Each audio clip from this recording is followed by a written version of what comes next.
सरपंच मेंबरांशी जुळणार आहोत आणि चर्चा करणार आहोत। तर आपण ग्रामपंचायत अरोली येथील वार्ड सदस्य आहेत त्यांची एक मुलाखत घेणार आहोत आणि जाणून घेणार आहोत आज ज्या प्रकारे ग्रामसभा इथं गाजलेली आहे अरोली गावामध्ये, तर काय विषय होते आणि यांनी ज्या मागण्या केलेल्या आहे त्या खरोखर पूर्ण झाल्या किंवा काय समस्येला तोडगा काढण्यामध्ये ग्रामसभा यशस्वी ठरली का, तर जाणून घेणार आहोत आपण थेट सदस्य यांच्याशी संपर्क साधून। आपला परिचय काय मॅडम? माझं नाव वैशाली प्रकाश निमकर, मी वार्ड नंबर 4 ची मेंबर आहे। तर आज ज्या प्रकारे ग्रामसभा झाली तर आपले काय प्रश्न होते? माझे प्रश्न असे होते की जो मंगळ कारभार चालू आहे तो सगळा कारभार बंद व्हायला पाहिजे। इथे बायको अधिकारी नवरा कारभारी असा इथला प्रकार चालू आहे। लाखांनी बिलं काढतात आणि त्याच्यामध्ये खाणे चालू आहे, हे सगळं बंद व्हायला पाहिजे। अच्छा, आपण यामध्ये जसं काही लाखानं बिलं काढतात खातात याच्यामध्ये काही पुरावे किंवा कोणत्या गोष्टी तुमच्याकडे असं आहे का? हो, पुरावे आहेत ना, पुरावे आहे ना आमच्याकडे। अच्छा, बरं, तर आपलं परिचय काय? दुर्गा राजकुमार बावनकुळे, वार्ड नंबर 1 ची सदस्य आहे। अच्छा, तर आपले काय प्रश्न होते वार्ड नंबर 1 संदर्भात? कोणत्याही विषयाचा ठराव घेतला जात नाही आणि स्वतःच्या मर्जीने कार्यक्रम राबवले जाते, त्याची बिलं काढून मग नंतर सभेमध्ये मांडल्या जाते। पण सुरुवातीचा काळ असा असते की पहिले तुम्ही सभेमध्ये मांडा, म्हणजे ग्रामपंचायतची जी मासिक सभा होते त्या सभेमध्ये तुम्ही सदस्यांना विचारा, ठराव घ्या आणि नंतर मग कारभार करा। तसा कारभार केला जात नाही, मनमर्जीने कारभार केले जाते।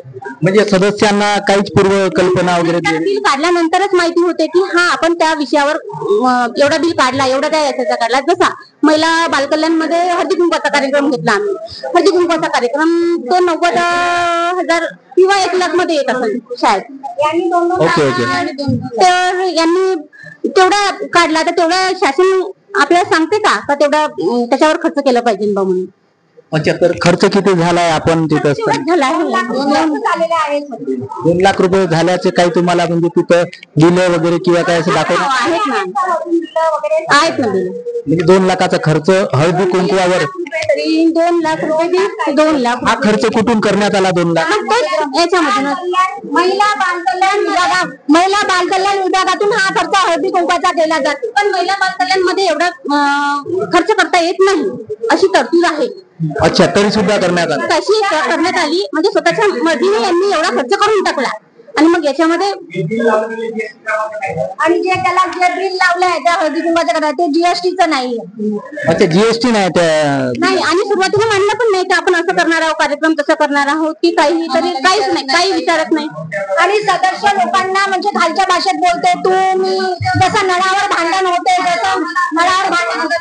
आता ज्या प्रकारे अजून आपल्याशी जुळलेले आहेत, आपलं परिचय काय? मोनिका संदीप कुमार मलदान, मी वार्ड नंबर 2 ची मेंबर आहे।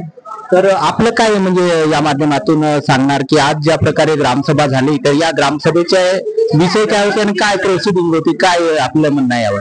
सर्व ग्रामसभेमध्ये चुकीचे बोललेले होते। काय चुकीचं वाटते आपल्याला? सदस्यांना मारहाण केले सर्वांना, कारण की रोशन दादांना ते खरं बोलले होते। तर सदस्यांना बोलू द्या पण तुम्ही नंतर बोलाल बा म्हणून सरांनी बोलले अगोदर आणि मग नंतर ते मारहाण साठी उभे झाले होते आणि खुर्च्या वगैरे फोडफाड वगैरे ते केली। अच्छा, म्हणजे अशा प्रकारे इथं निदर्शनात आला आपल्या सदस्य लोकांना न बोलू देता त्यांनीच स्वतः बोललं असं म्हणणं आहे? हो, सरपंचांनी बोलायला पाहिजे होतं ना, पण त्यांच्या घरवाल्यांना बोलत आहे ना ते जे सविता निमकरीन ताई आहे। इथे सगळ्या अरुणीच्या ग्रामपंचायत मध्ये हेच चालू आहे, बायको अधिकारी नवरा कारभारी हाच कारभार। आपण एक सदस्यांना सुद्धा भेटलेलो आहोत, ते सुद्धा इथे उपस्थित आहेत, त्यांचा सुद्धा परिचय जाणून घेणार आहोत आणि काय म्हणजे त्यांचं म्हणणं आहे या ग्रामसभेच्या माध्यमातून ते सुद्धा जाणून घेणार आहोत। आपला परिचय सर? रोशन गोनेकर, कोणत्या वार्डाचे आपण? वार्ड नंबर 2 आहे। तर आज ज्या प्रकारे ग्रामसभा गाजली तर यावर आपलं काय मनोगत आहे, काय म्हणणं आहे आपल्या यावर? हे सगळं ग्रामपंचायत सभा पूर्ण चुकीची आहे, जी घडली कशा प्रकारे चुकीची आहे आपण म्हणतो? ते पूर्ण जे काम केलेले आहेत किंवा जे आता होणार आहेत ते मंजूर झालेले होते ते रिटर्न वापस सांगत आहेत तेच। म्हणजे होणारे जे काम आहे जे मंजूर आधी होते मागच्या वर्षी मागच्या ग्रामसभेमध्ये तेच या ग्रामसभेला सांगण्यात आले असं आपलं म्हणणं आहे. झालेले मंजूरच आलेले सांगत आहे काय अपडेट. आणखी इथं कशी अफवा चालू आहे, मी फक्त त्या जो व्यक्ती होता त्याला फक्त मी बोलायला गेलो, ते मेंबरीन बोलत आहे, म्हणजे दुर्गा बावनकुळे बोलत आहे, त्यांनाच बोलू द्या, तुम्ही कोण बोलता, त्यांची बाजू त्यांना मांडू द्या. तर ते मला मारांचा आरोप लावला, म्हणजे ते बोलत आहेत पत्रकार परिषद मध्ये. अच्छा, म्हणजे आपण त्यांना मारहाण केली अशा प्रकारचा आरोप केला जात आहे. आपण फक्त काय म्हणलं का यांना बोलू द्या, कारण की याचा आवाज कम होता. ते बोलणार होतात कोण, एक तर मंडळामध्ये जे बी सदनामध्ये जे बी कोण उत्तर देणार, एक तर सरपंच मॅडम देणार आणि बाबूजी देणार, बरोबर आहे. तर ते होणार कोण आहे बोलणारे, किंवा तुम्ही आपले प्रॉब्लेम सांगू शकता असा विषय ना, तुम्ही आपला प्रॉब्लेम मग बोलणार कोण, सरपंच मॅडम बोलणार, बरोबर आहे. किंवा वार्ड नंबरचे जे मेंबर आहेत, वार्ड मधले जे मेंबर आहेत ते बोलत आहे त्यांना बोलू द्या, तुम्ही त्याचं स्पष्टीकरण देणार होते कोण, बरोबर आहे का नाही.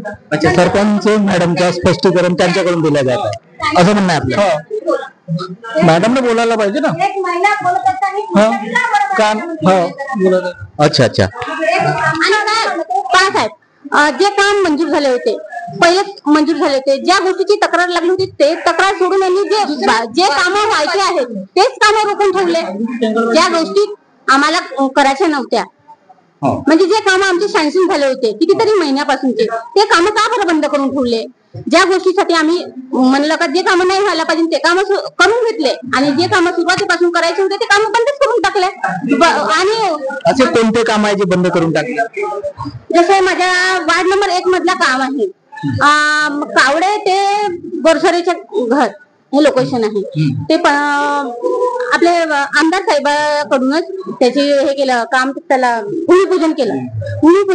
भूमिपूजनला खूप दिवस झाले, किती दिवस झाले जवळपास 6 महिने झाले असं. अच्छा, 6 महिने झाले. कशाचं काम होतंय. ते रोडाचं काम होतं, पण अजूनही ते काम झालं नाही. अच्छा, म्हणजे सुरुवात झालेलीच नाही. सुरुवात झालीच नाही. तिथं टोंगरा पाणी राहते, तिचे बोर्ड वगैरे लागलेले आहे. बोर्ड लागले आहे, पण तिचे नागरिक एवढे त्रस्त आहे का खूप त्रस्त आहे, तिथून लहान लेकरं सुद्धा खाली उतरू शकतात. आपण ती या ग्रामसभेच्या माध्यमातून मान्य केली, विचारपूस चौकशी केली. पहिलेच ते काम सँक्शन झालं होतं, सँक्शन झालं तरी पण कामाला सुरुवात केली नाही, कारण आम्हाला बदनाम करायचं आहे यांना. अच्छा, म्हणजे ते ग्रामपंचायत सरपंच कमिटीने ते काम सुरुवात केलेली नाही.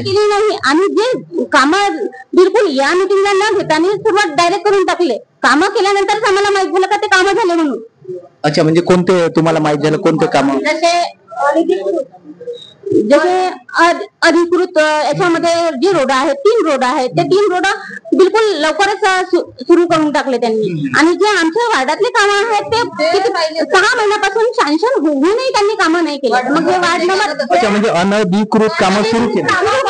आणि कुठला अनधिकृत काम आहे. 3 मधलं वार्ड नंबर 3 हे कुठे येते, कुठे बसलेलं आहे. तुरपची वाडी. अच्छा, तुरपची वाडी म्हणजे लेआउट पाडलेलं आहे. लेआउट पाडलेलं आहे, त्याचं काहीच झालेलं नाहीये. एनएटीपी वगैरे काही गावठाणमध्ये, आणि त्याचीच कंप्लीट आम्ही मारली होती. लोकसंख्या पण कमी आहे ना, लोकसंख्या जास्त राहील तर तुमचे रोड करायला तुम्ही हरकत नाही, पण जिथे लोकसंख्या आहे ते पहिले कामं करायला तुम्ही. लोकसंख्या जिथे जास्त आहे ते पहिले कामं करा, नंतर तुम्ही ते बाकीचे. लेआउट डेव्हलपमेंट करण्यात आलं आधी. लेआउट डेव्हलपमेंट काहीच झालं नाही साहेब, डायरेक्ट रोड करण्यात आले ग्रामपंचायत तर्फे. म्हणजे ग्रामपंचायत कडून रोड बनवण्यात आले लेआउटला, लेआउट आणि जिथे लोकवस्ती आहे गावामध्ये त्या वार्डामध्ये डेव्हलपमेंट करण्यात आलेलं नाही असं म्हणणं आहे. असं म्हणणं आहे. कारण असं आहे की तिथे सरपंचाचे प्लॉट असल्यामुळे तिथे ते रस्ते करण्यात आले अनधिकृत त्याच्यामध्ये. अच्छा, म्हणजे त्यांचे प्लॉट त्यांनी घेतलेले आहे का. त्यांचे तिथे प्लॉट असल्यामुळे तिथे रस्ते करण्यात आले आहे, आणि ते आम्ही मंडळाचे आणि अनधिकृत आहे, आणि ते आम्ही त्याची कंप्लीट केल्यामुळे जे अधिकृत कामं आहेत जे आम्ही सँक्शन केले होते ते सगळे कामं त्यांनी बंद करून आमच्यावर आरोप केला की ती मेंबर लोक आहेत यांनी हे कामं आम्ही बंद केलेले आहे, आणि आमच्या नावाचे ते पॉम्पलेट घेऊ गावभर आमची बदनामी करत. तुम्ही बंद कसे काय केले. आम्ही कशाला गावाचा विकास बंद करणार आहोत. आरोप लावून दिले आमच्यावर. आम्ही गावाचा विकास का बरं अडथळा घालणार आहोत गावाच्या विकासामध्ये. आमचे 6 महिन्यापासून रोड सँक्शन झाले होते ते रोड नाही करून राहिले, बिनकामाचे आरोप लावून राहिले आम्हाला का यांच्यापासून आम्ही असे करून राहिलो बघून. लेआउट मध्ये किती घर असतील जवळपास. मध्ये खूप कमी असतील. तरी किती असतील. एकच घर आहे, एकच घर. 2 किती रस्ते बनवण्यात आले लेआउट मध्ये. 3 रस्ते बनवण्यात आले. अजून बनून पूर्ण झालेले आहे.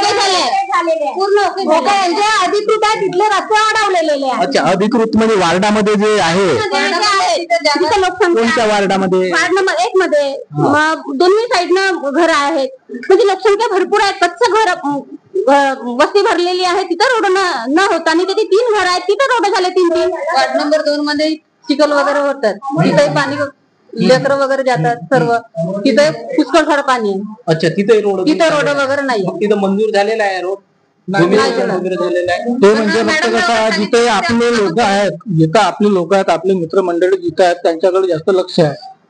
अच्छा, म्हणजे असं. तर बघू शकता आपण या ठिकाणावर आपण सदस्यांच्या मनोगत जाणून घेतलेला आहे. ग्रामपंचायत अरोली मध्ये आज ग्रामसभा झाली आणि ज्या विषयांवर चर्चा झाली, गदारोळ झाला, परंतु आज ज्या प्रकारचा म्हणजे इथं विकासाच्या दृष्टीतून कामकाज व्हायला पाहिजे त्या प्रकारचे कामकाज झाले नसल्याची प्रतिक्रिया आज आपल्याला सदस्यांकडून म्हणजे जाणून घ्यायला आलेले आहे. आपण अजून नागरिकांशी जुळणार आहोत. तर इथंच राहता ना अरोलीला? हा, तर अरोलीला ज्या प्रकारचा आता विकास आहे, तुम्हाला काय वाटते? अरोलीचा विकास फक्त जायस्वाल साहेबांच्या नावाखाली सुरू आहे, परंतु इथे ग्रामपंचायत मध्ये सरपंच, सचिव हे दोन्ही लोक पैसा खूप खात आहे. जवळपास या गावामध्ये 2,15,00,000 रुपयाच्या सचिव तर आता नवीन आहे तसं आम्ही ऐकलंय. आता नव्याने त्यांची ही झाली आहे, कारण की बाकीचे यापूर्वी यांची तक्रारी असल्यामुळे त्यांना ते अच्छा, म्हणजे यापूर्वी कोण होते? यापूर्वी कोण साहेब होते, घाटोडे होते, यांनी खूप मोठा भ्रष्टाचार केला आहे. अच्छा, एका नाली कामामध्ये 40 लाखाचा भ्रष्टाचार केला. अच्छा, म्हणजे असे आरोप केले जातात? असे आरोप केले जाते. त्यामुळे आणि खरा भ्रष्टाचार आता तर त्याची चौकशी सुरू आहे. मला कशावर चौकशी सुरू आहे? 6 प्रकारच्या चौकशी चालू आहे. अनधिकृत लेआउटच्या चौकशी चालू आहे, बाकीच्या इतर कामाच्या चौकशी चालू आहे. आणि ते चौकशी चालू असताना आता ते चौकशी कंप्लीट झाल्यावर त्याचा जो अहवाल येईल त्यानुसार त्याच्यावर पुढची कारवाई केली जाईल. अच्छा, म्हणजे चौकशी मध्ये आहे त्या सगळ्या चौकशी सुरू आहे. तर सदर असं आपण जाणून घेतलेलं आहे नागरिकांच्या सुद्धा प्रतिक्रिया. तर आपण आज अरोलीला आलोय, जाणून घेतलं.